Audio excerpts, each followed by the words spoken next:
For more on this, we're joined by Sylvain Charlebois, a researcher and professor in food distribution and policy at Dalhousie University in Halifax. Professor, what do you make of Galen Weston's raise? Should Canadians be outraged? Probably, I would say. Now, if you look at this from a corporate perspective, Galen Weston was actually underpaid. Before this raise, he was probably ranked around 40th in the country as best paid CEO. His compensation package was, I would say, average, actually below average. The average CEO in Canada earns about $14 million. He was below that. Now, his company is performing very well. The stock price is at a record level right now. So, yeah, things are going very well for Loblaw. So he actually deserves a raise. So that's the corporate view of things. Now, let's look at the moral aspect of Galen Weston's raise. He is a grocer. He sells food. He's the largest grocer in Canada. Everyone deals with Loblaw one way or another.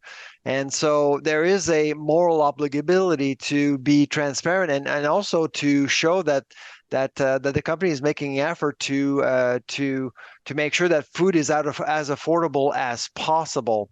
And I think that the board at Loblaw really didn't read the room all that well. Because, I mean, for 12 months now, at least, a lot of Canadians are struggling at the grocery store. So it was a huge miss on behalf of Loblaw.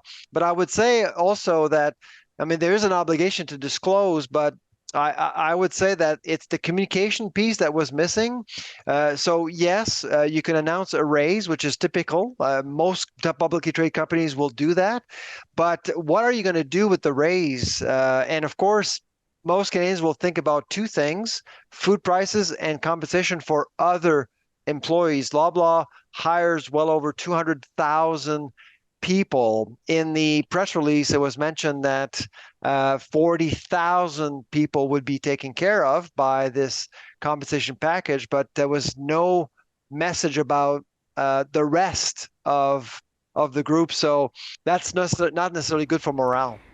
This raise is becoming a public relations nightmare. Can Loblaw justify it?